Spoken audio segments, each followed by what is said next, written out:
Hola y bienvenidos al primer módulo del curso Finanzas Sanas, Estrategia Financiera para tu ONG.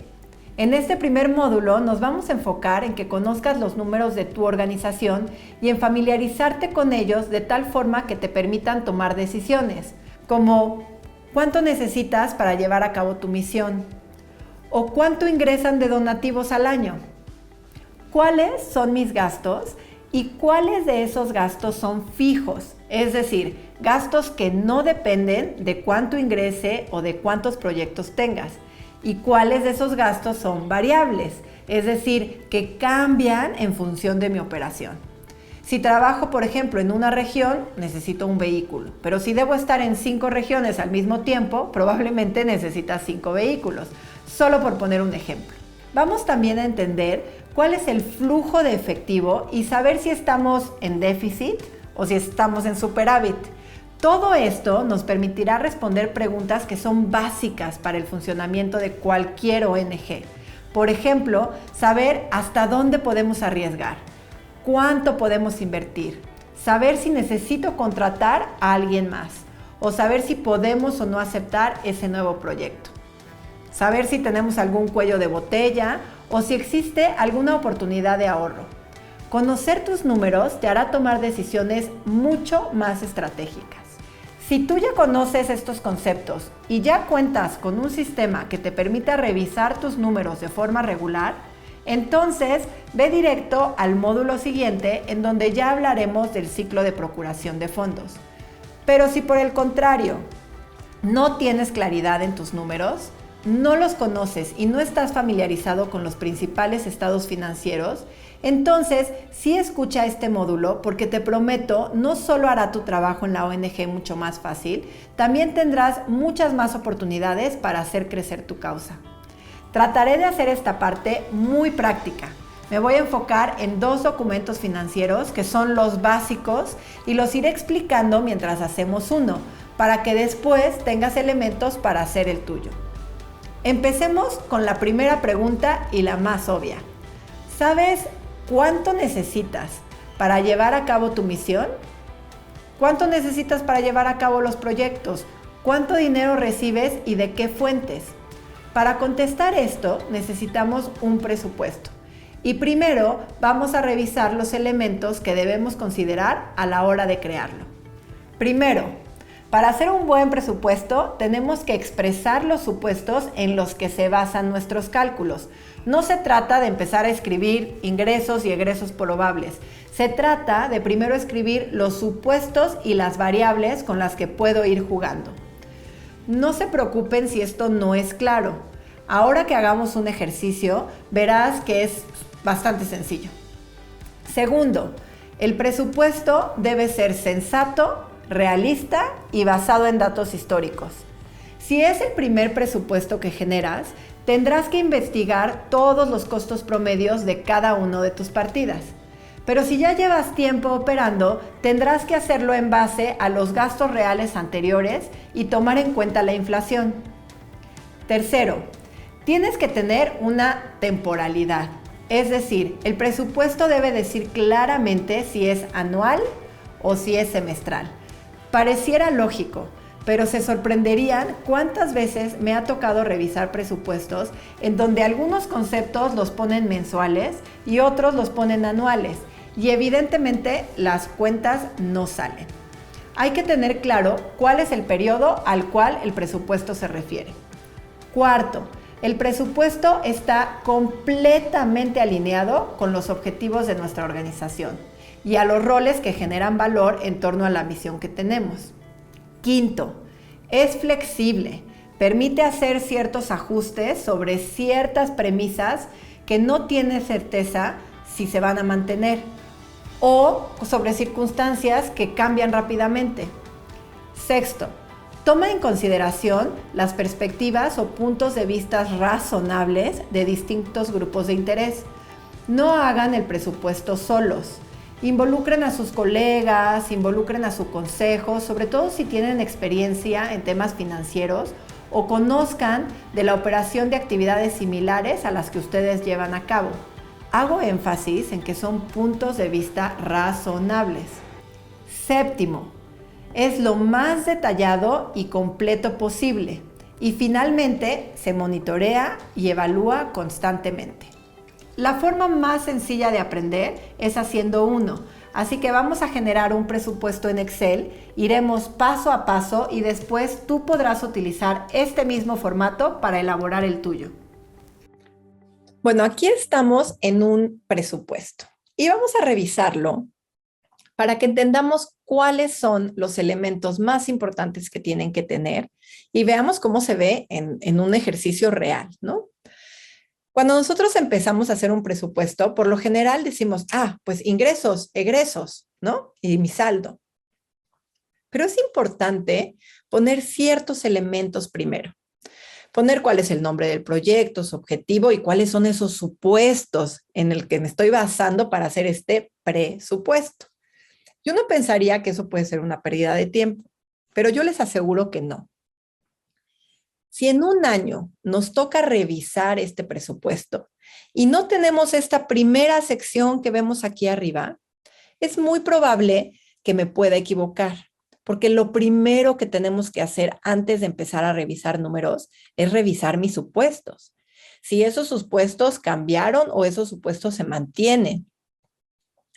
¿Y qué pasa, por ejemplo, si la persona que va a revisar un presupuesto o que va a actualizar un presupuesto no es la misma que la hizo?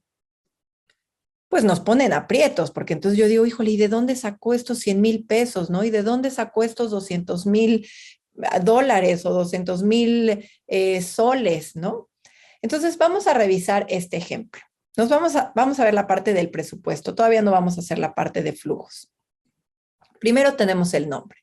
En este ejemplo estamos haciendo la restauración de una zona de anidación de aves migratorias. Y el objetivo es que en un año esta ave regrese al sitio de anidación X mediante la restauración de 2 hectáreas de dicha zona con apoyo de voluntarios.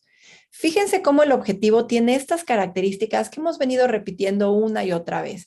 Es medible, es específico, es alcanzable, tiene un tiempo definido, etcétera.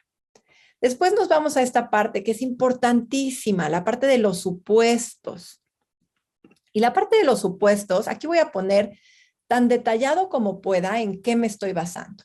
Entonces, por ejemplo, en este caso, pues dijimos que esta organización renta una oficina y esa renta le cuesta 10,000 pesos. La organización lleva a cabo 2 proyectos, pero la restauración de zonas de anidación es el que le lleva mayor tiempo. Ojo, esto es bien importante porque a la hora de poner gastos fijos, yo no puedo cargarle a este proyecto el 100% de la renta, porque esta organización lleva 2 proyectos. Lo lógico sería que le cargáramos un porcentaje. Aquí puede ser que le carguemos un poquito más del 50% o hasta el 75%, estoy pensando en alto, porque nos está diciendo que la restauración es el proyecto que más tiempo les lleva. Ahora, ¿qué pasaría si en un año ya la organización lleva 4 proyectos? Bueno, entonces ya no le tengo que cargar la renta en el mismo porcentaje, ya puedo diluir ese porcentaje en más proyectos, ¿no? Por eso es importantísimo poner los supuestos. Vámonos al segundo supuesto. Los voluntarios, si bien no les tenemos que pagar, los tenemos que llevar, les tenemos que dar agua y les tenemos que dar comida. Y la restauración como tal se lleva a cabo los meses de junio y julio, pero previo a estas actividades se debe trabajar en los viveros para producción de planta. Probablemente después de la restauración, pues se tiene que trabajar en mantener la planta, ¿no? Se tienen 2 empleados de tiempo completo. Este proyecto tiene 2 empleados de tiempo completo. Las herramientas se las da un donante, se las presta un donante, al igual que los vehículos. Pero nosotros tenemos que pagar el mantenimiento y la gasolina. Y ahorita tenemos 2 donativos asegurados. Uno que entra al inicio del año por 50,000 y en tercer trimestre otros 50,000.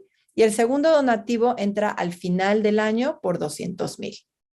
Bueno, podríamos poner más supuestos, pero lo vamos a dejar así para efectos de este ejercicio. Entonces, fíjense, ya tengo esta primera sección que me va a ayudar a decir, ah, claro, por eso puse aquí estos 50,000 pesos, ¿no? Entonces, ahora sí ya nos vamos a la parte que estamos acostumbrados a pensar en un presupuesto. Primero voy a poner la parte de los ingresos, ¿no? Entonces, aquí pongo todo lo que tengan, ¿no? Entonces, donativo, tengo ciertos donativos, tengo ahorros, tengo, por ejemplo, intereses, puedo tener una cuenta que me genere intereses, puedo tener venta de productos, que bueno, en este caso no lo dice en el supuesto, entonces pues asumo que no hay ese tipo de ingresos. Pero sí tenemos un primer donativo de 100,000 y un segundo donativo de 200,000. Ojo, el presupuesto claramente dice que es un presupuesto anual. Vamos a ponerlo en un color que se vea muy bien. Es el presupuesto anual. Entonces, estos números son anuales. Entonces, tengo un total de ingresos de 300,000. Muy bien. Ahora, como vimos, tenemos que definir cuáles son los egresos. Y aquí hay varias maneras de separar los egresos. Puede ser en gastos directos, en gastos indirectos. A mí me gusta simplemente separarlos en gastos que son variables y gastos que son fijos. Los gastos variables son aquellos que si hago el proyecto, pues se realizan los gastos. Y si no hago el proyecto, pues no se realizan los gastos. O si decido hacer más grande el proyecto, esos gastos van a aumentar. O si decido hacer más chico el proyecto, esos gastos van a disminuir. Y los gastos fijos son aquellos que pase lo que pase, yo tengo que pagar. La nómina, pase lo que pase, la tengo que pagar. La renta, pase lo que pase, la tengo que pagar. Entonces, bueno, vamos a empezar con los gastos fijos. Esos gastos directamente relacionados con el proyecto que realizas. Vamos a empezar con los gastos fijos. Esos gastos que hagas o no hagas el proyecto, deberás pagar. Entonces, vamos a ver cuáles son los que tenemos aquí, que obviamente están basados en los supuestos que vimos. Está el gasto de oficina, ¿no? La renta, la luz. Y aquí, fíjense cómo le pusimos este 75%. ¿Y por qué le pusimos un 75%? Ah, porque en mi supuesto me dice que esta organización lleva 2 proyectos, pero que la restauración es el que más tiempo le demanda. Ah, bueno, entonces estamos suponiendo que los gastos de la oficina se tienen que ir más cargados hasta este proyecto porque es el que más tiempo demanda, más tiempo de luz, más recursos, entonces le pusimos un 75%. Y entonces, pues, obviamente yo les aconsejo mucho hacer esto en Excel y usar fórmulas porque así no nos equivocamos. Pongo, bueno, esos 10,000 pesos por 0.75 por 12 meses, ¿no? Entonces se vuelve un presupuesto anual. Después dijimos que tenemos 2 empleados de tiempo completo, ¿no? Entonces aquí pongo el sueldo del empleado y fíjense cómo yo estoy poniendo un 40% adicional. Este dato, dependiendo del país en el que estén, dependiendo de las prestaciones que dan a sus empleados, pues varía. Pero es bien importante que lo tomen en cuenta. A veces pensamos, ah, la persona gana 10,000 pesos, entonces eso es lo que tengo que poner en mi presupuesto. No, el presupuesto, lo que le cuesta a la empresa o a la organización es más que los 10,000 pesos que la persona recibe netos todos los meses. Entonces, por ejemplo, este 40% en México es muy común que si estás dando todas las prestaciones de ley, los salarios se te aumenten al menos en un 40%. Entonces, bueno, estoy poniendo ese 40%. Otra vez es un presupuesto, ya después la contadora hará el cálculo real de cuánto vale exactamente este salario y nos podrá decir, no, te faltó un poquito o te quedaste corto. Ahora, también, si bien no lo dice en el supuesto, pues hay un director y hay un administrador que lleva la oficina. Esos son sueldos que también se tienen que tomar en cuenta. Y ojo, también estoy poniendo que es el 75% de sus salarios, porque aunque están estas 2 personas directamente relacionadas con el proyecto, pues hay otras personas en la organización que también apoyan estos proyectos. Y bueno, ya saben, yo siempre pongo recursos para comunicación y recaudación. se haga o no se haga el proyecto, tenemos que comunicar, le tengo que decir a mis donantes, no se pudo hacer, vino un huracán y se tuvo que cancelar. Y tenemos que seguir recaudando. Entonces, pase lo que pase, siempre tiene que haber recursos para comunicación y recaudación. Y en este caso, pues son recursos muy chiquitos, ¿no? Pusimos solo 10,000, ojalá puedan ser más. Esto es un ejemplo otra vez, ¿no? Estos datos no son datos reales. El proyecto no es un proyecto real, es un proyecto que estamos inventando para motivos de este curso. Después nos vamos, bueno, obviamente hay una columna que dice el total de gastos fijos. Muy bien. Después nos vamos a los gastos variables. Estos gastos que están directamente relacionados con el proyecto, que solo pagas si se lleva a cabo la actividad y que aumentará si requiere hacer más o disminuirá si requiere hacer menos. Entonces, por ejemplo, aquí tenemos pues la comida, el transporte para los 20 voluntarios durante 2 meses. Nos dijeron que los voluntarios, bueno, no van a cobrar, pero sí les tenemos que dar comida y sí los tenemos que llevar. Entonces, ese costo lo tengo que poner. Luego también me dijeron que ya tenemos un vehículo, pero hay que ponerle gasolina. Entonces, pues aquí está la gasolina. Y también hay que pagar el mantenimiento de los vehículos. Bueno, el total de mis gastos variables es este. Entonces ya tengo total de gastos fijos, total de gastos variables, y entonces voy a tener un total de egresos. Esto es lo que me cuesta mi proyecto. Ahora vámonos a el saldo. Finalmente, si yo pongo todos mis ingresos, vámonos a los ingresos, que son 300,000, y le resto todo lo que tengo que gastar, que es 1,122,000, pues entonces resulta que me quedo corta 822,000. Y como les dije, los números nos ayudan a tomar decisiones. Ah, pues esa decisión puede decir si llevo a cabo el proyecto o no llevo a cabo el proyecto. O me puede decir, tengo que pedir este dinero a una fundación. O estoy llenando una propuesta para una fundación y me dicen cuánto dinero necesitas, pues aquí me da una buena idea de que lo que necesito es esto. En realidad el proyecto me cuesta un poco más de 1,000,000, pero como ya tengo un poquito, solo necesito 800,000. Ahora, a mí también me gusta mucho hacer presupuestos porque eso siempre se liga a una meta de recaudación, que es un tema que vamos a ver.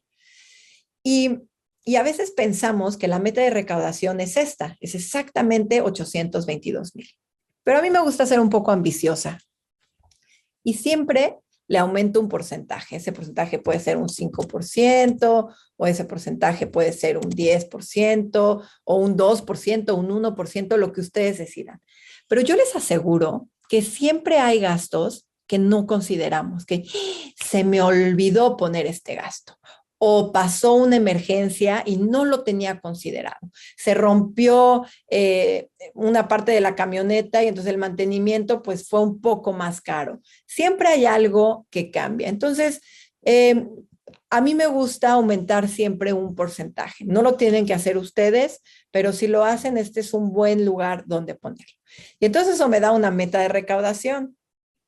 Ya no es los 822,000, ya es un poquito más. Aquí en este caso le puse el 10%, pero como les digo, podemos poner el 5% o podemos poner el 2% y entonces sube un poco mi presupuesto, mi meta de recaudación. Bueno, ahí no acaban las partes del presupuesto. También tenemos un resumen, una tabla resumen, para que si alguien te pregunta rápido, no te tengas que ir a todo tu presupuesto, ir bajando celda por celda, puedas tener respuestas muy rápidas. Porque este presupuesto, si bien es detallado, es un presupuesto pequeño. Es decir, no hay muchísimas variables, no hay muchísimos conceptos.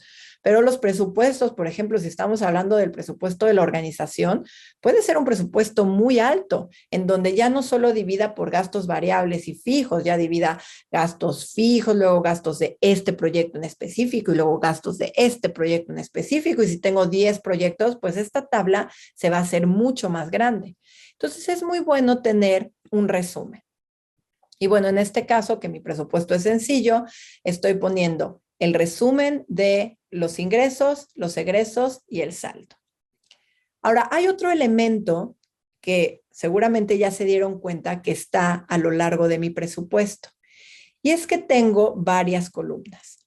Tengo la columna en donde describo, ¿no? El donativo de la fundación tal, el donativo de la empresa tal, aquí describo los gastos de oficina, etcétera. Tengo la columna del presupuesto, lo que estoy presuponiendo que voy a gastar. Pero tengo una columna de real. Es decir, el presupuesto no es para hacerlo y olvidarnos de él. Voy a poder tener, bueno, y en realidad, ¿cuánto gasté y cuánto fue la diferencia? Y tengo un espacio para notas. Puedo decir, bueno, gasté menos porque pues hubo COVID y no pudimos hacer las actividades que tuvimos que hacer, ¿no? Entonces, hay un espacio para notas para que la persona que después revise el presupuesto o para que si estás en una junta de consejo puedas dar un poco más de información. Entonces, con esto termino la explicación de cómo hacer un presupuesto. Este formato va a estar disponible para ustedes. De hecho, ya está con fórmulas para que se les haga mucho más fácil hacerlo y simplemente pueden ir agregando columnas o ir agregando líneas, ¿no? Si hay más gastos, pues simplemente agregas la línea. Ahí si tienen alguna duda otra vez, por favor contáctenos y con mucho gusto podemos darle seguimiento y revisar sus presupuestos.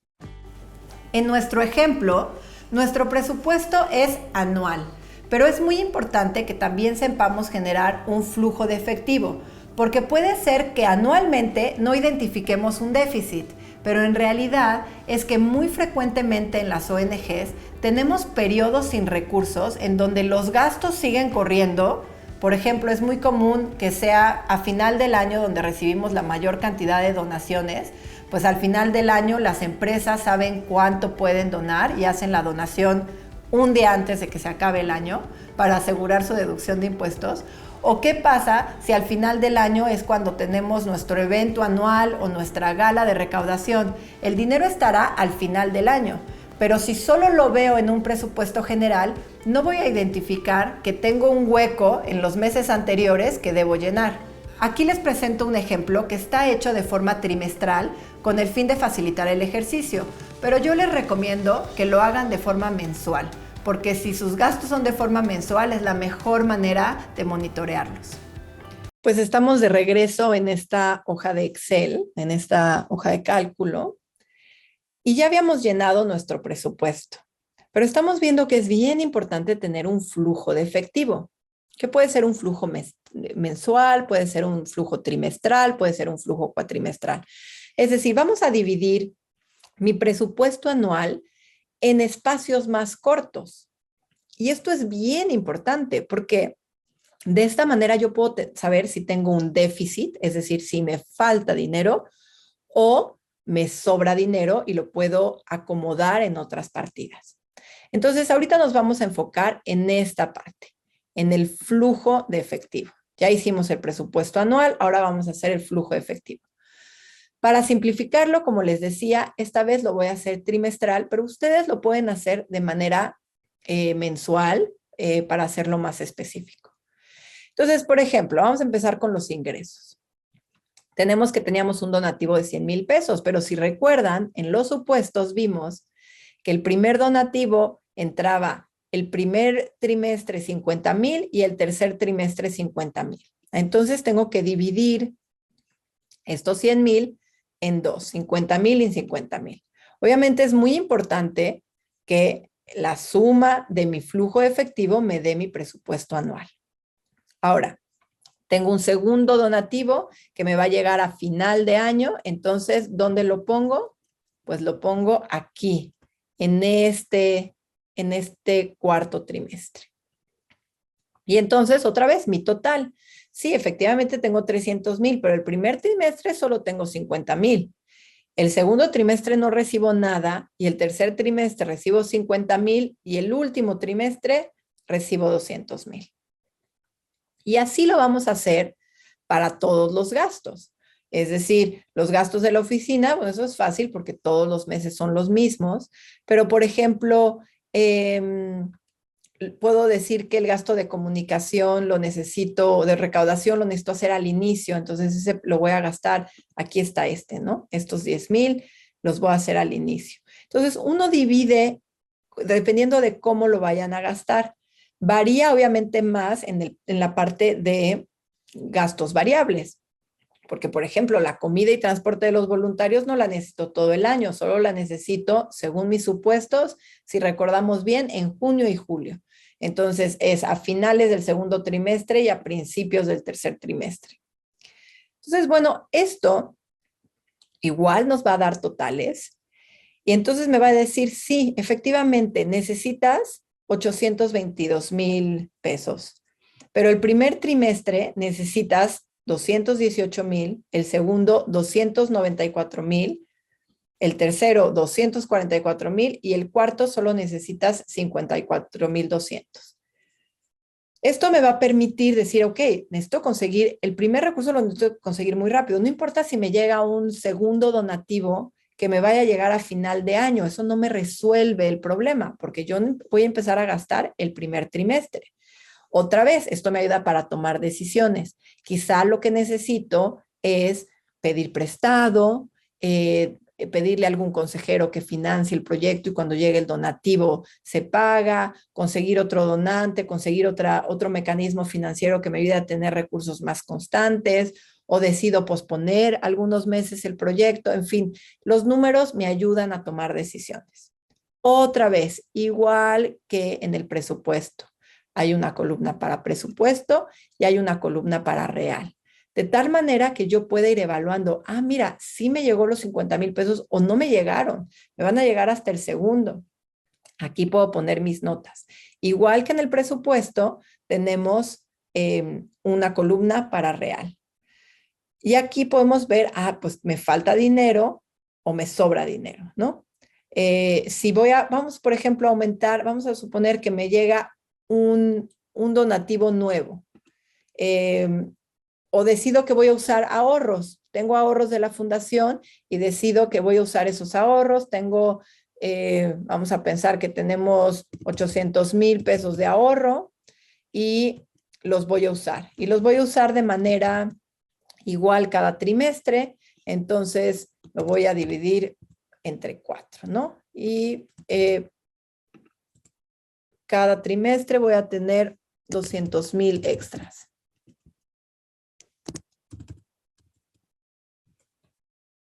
Entonces, uno pensaría que, bueno, quiero que el ingreso sea más grande que el egreso, nada más para este ejemplo. Entonces, me faltaban 22,000 pesos. Y vamos a suponer que al final del año vamos a vender unas sudaderas y me va a dar 50,000 pesos. Y esos 50,000 pesos los voy a recibir al final del año, 50,000. Entonces, si uno solo ve el presupuesto, diría, bueno, pues tengo ingresos de 1,150,000 y tengo egresos de 1,122,000. Eso quiere decir que estoy en superávit, es decir, tengo un saldo positivo de 28,000 pesos. Y yo podría decir, perfecto, este proyecto es completamente viable porque lo puedo llevar a cabo. Pero si yo no hago el flujo trimestral, el flujo de efectivo, no me voy a dar cuenta que en realidad el primer trimestre me voy a quedar corta 18,000 y el segundo trimestre 94,000 y el tercer trimestre 44,000. Es decir, todos estos trimestres no tengo dinero para operar.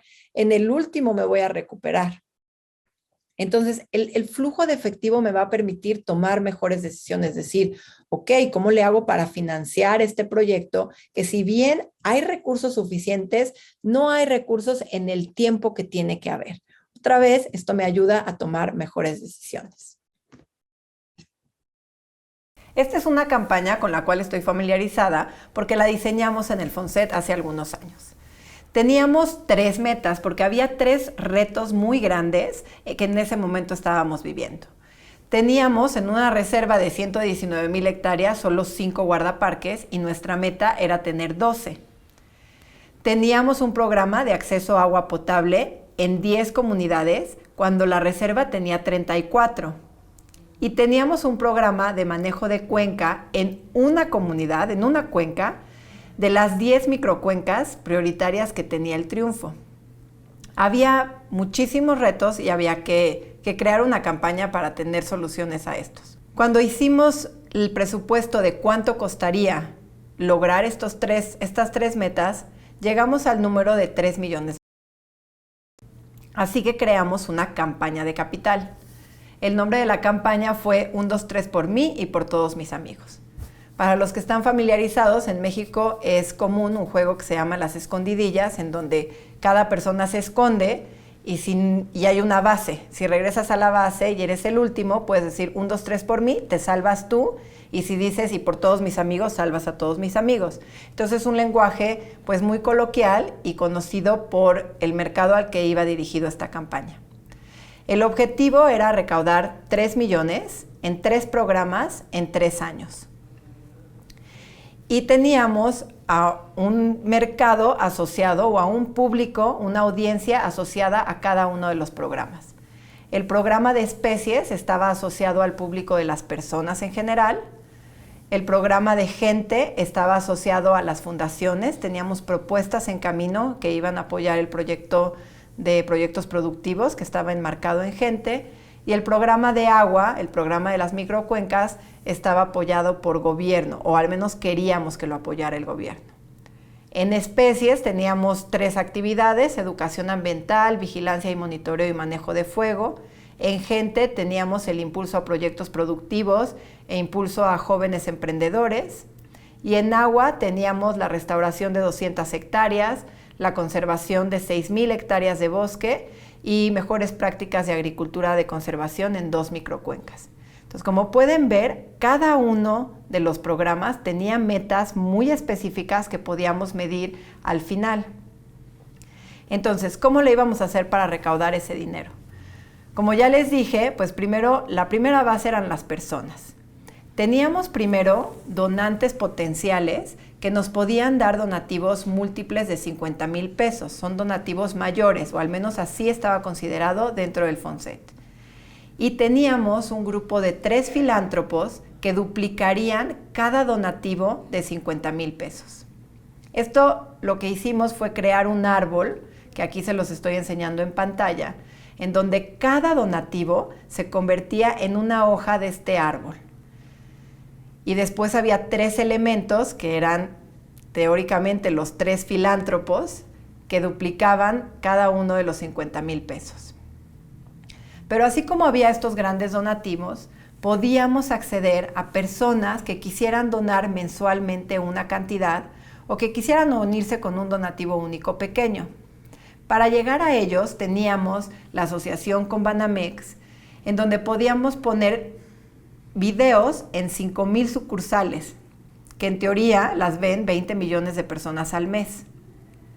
Y teníamos un evento con 5 top chefs en México para lanzar la campaña. En el caso de las fundaciones, logramos un acuerdo con Fomento Banamex y con la Fundación Harp Helú, quienes nos iban a duplicar cada peso donado por las personas. Y finalmente, la idea era que el gobierno duplicara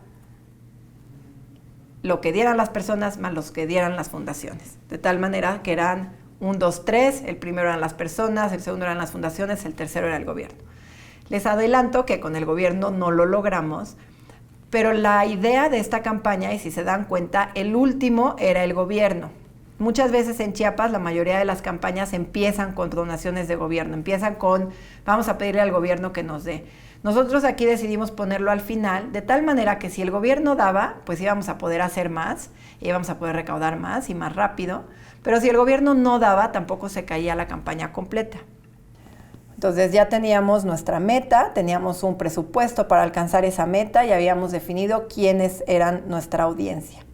Y también hicimos un presupuesto para ver cuánto le teníamos que pedir a cada quien. Entonces teníamos uno al público en general, de donaciones hormigas, tantas personas. ¿Cuántas personas les íbamos a pedir donativos mayores? Eso se iba a duplicar por estos filántropos. Eso se iba a duplicar por Fomento Banamex, eso ya estaba acordado. Y finalmente eso iba a ser duplicado por el gobierno. La campaña 1, 2, 3 por mí y por todos mis amigos tenía 3 mensajes claves. Que nacer en el triunfo no fuera sinónimo de pobreza y marginación. Que todos los habitantes en el triunfo tuvieran una opción de desarrollo económico amigable con la naturaleza y que nuestros hijos, nietos y bisnietos pudieran conocer las especies que viven en la reserva y contar con los servicios ambientales que en ella se generan. Desarrollamos varios videos para soportar estos mensajes. Estos 3 videos que les voy a mostrar son los primeros que se hicieron que tenían que ver con las personas que vivían en Chiapas. Son videos muy locales, se utilizaron redes sociales, iban dirigidos específicamente a los chiapanecos. Y cada uno tenía un mensaje, ya fuera agua, especies o gente. En México, 1 de cada 10 gotas de lluvia caen en el Triunfo. Es muchísimo. Sí, porque el Triunfo es bien pequeño. Es acá donde cientos de árboles las reciben con un abrazo. Es con la esponja y guardan el agua con cariño en su tronco. Y luego lo liberan poco a poco. Vuela en forma de niebla. Bajan como lluvia a las cuencas. Y llegan a tu casa para que los uses. El agua es el secreto de la vida. Y nace acá en el Triunfo.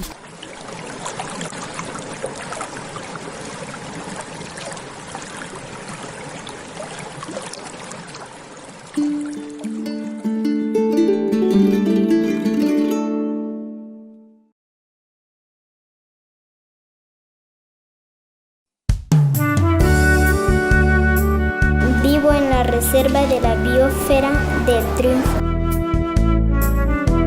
Mi papá es guardaparque porque cuida la selva, la casa de las plantas y los animales. Mi mamá cultiva orquídeas. La mitad se vende y la otra la regresamos a la selva para darle gracias por todo lo que nos da. Mi familia trabaja en el café orgánico. ¿Te gusta? Así no dañemos a la naturaleza. Mi papá es vigilante comunitario. Él es como un superhéroe que protege la selva. Una sola se quiebra, pero todos juntos somos invencibles.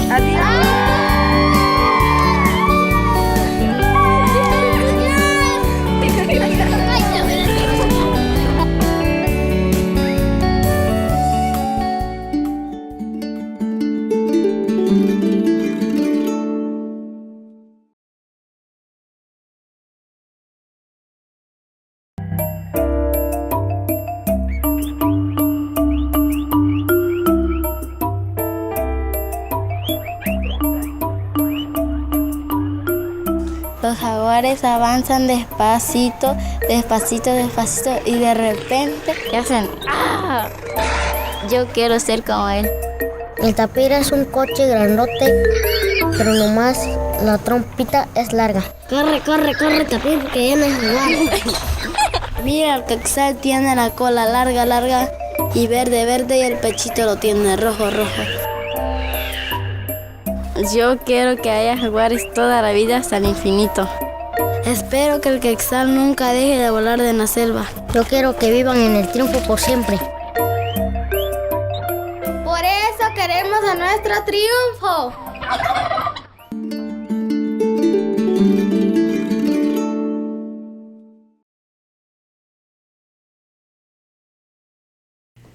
Después también hicimos unos mensajes dirigidos a los mexicanos en general y estos fueron los que se colocaron en las pantallas de Banamex. Vamos a ver uno de ellos.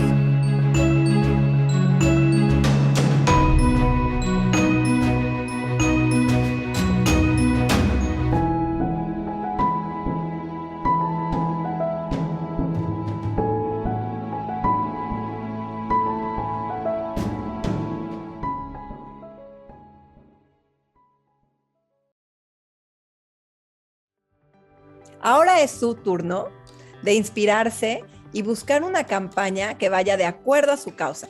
Vean ejemplos, platiquen con sus colegas, empiecen a diseñar su propia campaña y nos vemos en el siguiente video.